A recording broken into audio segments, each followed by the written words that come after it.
Bonjour, chers parents, chers compatriotes. J'espère que tout le monde va bien.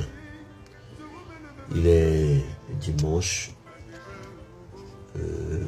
6h, il est 6h35. Alors je vous fais ce message tout simplement pour vous demander que nous puissions revaloriser ce que nous avons de mieux. Revalorisons ce que nous avons de mieux pour notre pays, c'est-à-dire la prière. Que chaque Gabonais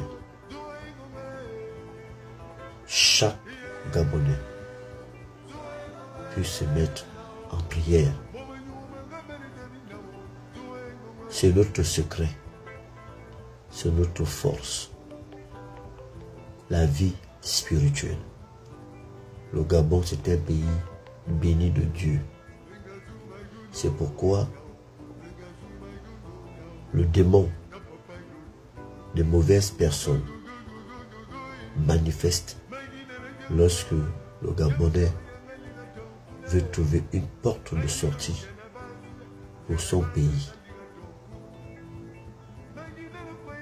Aujourd'hui, plusieurs personnes, même les scientifiques, font croire aujourd'hui que le CTRI, tout ce qu'ils sont en train de faire, tout est faux.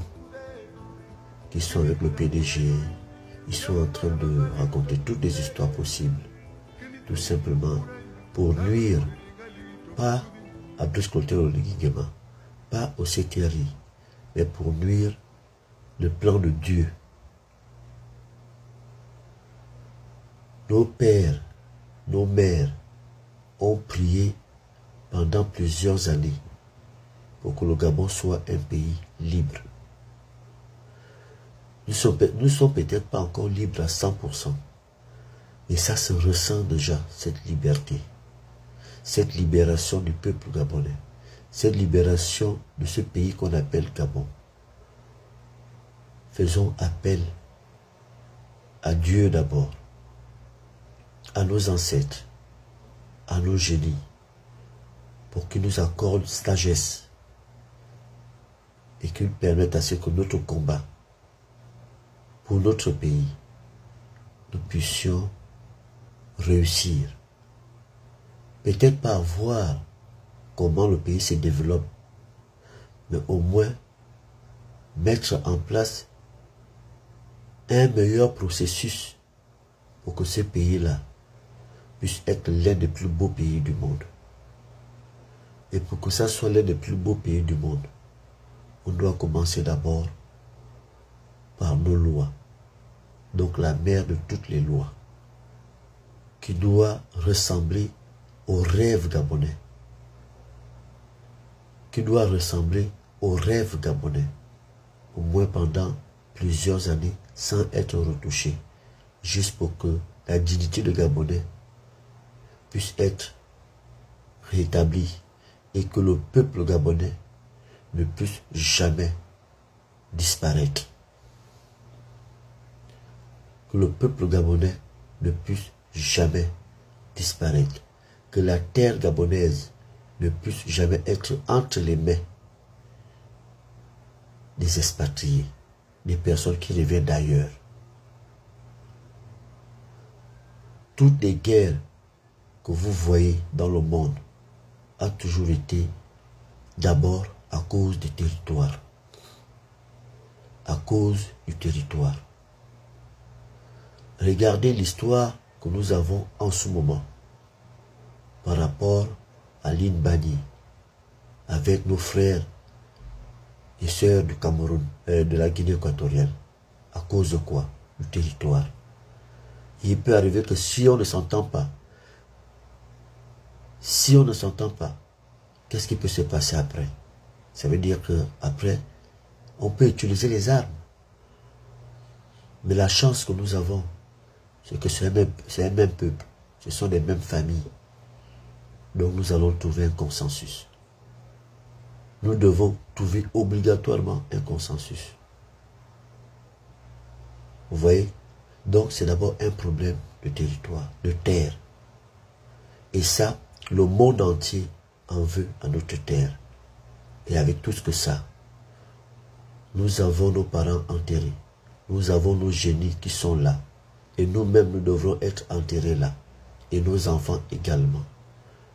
Donc, c'est notre terre, c'est notre valeur, c'est notre dignité. C'est pourquoi je supplie aux juristes gabonais que j'entends débattre avec une philosophie occidentale, avec une vision européenne. Vous êtes des intellectuels. C'est le droit. Le droit international appartient à qui? Ça appartient à qui, le droit international? Ça appartient aux Africains? Ça appartient au Gabon? Ou ça appartient aux Occidentaux? Alors, faites attention. Vous êtes des intellectuels. Adaptez votre connaissance en droit par rapport à la vie de votre peuple, à la vie de votre pays, aux besoins de votre pays et de votre peuple. Ne faites pas de copier-coller. Ne prenez pas des exemples qui démontrent, qui concernent même les pays qui sont en voie de destruction. Ils n'ont plus rien. Ils nous ont pillé l'or, c'est pourquoi ça brille là-bas. Ils nous ont pris le bois, c'est pourquoi c'est construit. Ils nous ont tout pris. Nous avons les exemples comme le Congo RDC. À cause de tout ce que nous utilisons aujourd'hui, le téléphone, tout ce que nous utilisons. À quel prix? Au sang des Noirs, au sang de nos peuples. Si nous n'avons pas la foi en Dieu, si le Noir n'avait pas d'abord Dieu dans les prières que nous faisons tous les jours, les cris que nous faisons tous les jours, le peuple noir ne devait plus jamais exister. Alors, il est temps pour vous, si les Blancs ont réfléchi sur des lois concernant leur vie, vous également réfléchissez sur des lois concernant votre vie, la vie africaine, la vie gabonaise. Et je le dis, ma plus grande lutte pour ma constitution, mes autres frères peuvent lutter pour d'autres articles, mais moi c'est contre l'article 43. Il est important que le président gabonais soit de père et de mère gabonais et avoir une femme gabonaise pour qu'au moins cet honneur, cette éthique, ces valeurs, cette dignité puissent rester toujours en place. Puissent rester toujours en place. Réfléchissez comme vous voulez. Mais je souhaiterais que ça soit, et je ne suis pas le seul Gabonais. Nous tous, nous avons des enfants avec des étrangers. Chacun de nous, quelque part, a des enfants avec des étrangers. Il va bénéficier de mes biens. Il va bénéficier de mes terres. Mais il ne doit pas bénéficier de mon pays, qui est son pays. Et s'il aime ce pays-là, il devrait comprendre que oui, il faudrait bien que le chef de mon pays puisse au moins être 100% gabonais. C'est un problème de valeur. Donc, chers compatriotes, revalorisons ce que nous avons le mieux. C'est la prière, c'est la foi en Dieu, c'est la foi en nos ancêtres, c'est la foi en nos génies, c'est la foi en notre terre, c'est la foi en nos eaux, c'est la foi en notre forêt. Et c'est la foi familiale, la foi du Gabon. C'est ce que j'avais à vous dire ce dimanche. Que Dieu nous garde tous, qu'il garde nos gouvernants, qu'il accorde beaucoup de sagesse à notre président et que Dieu protège le Gabon.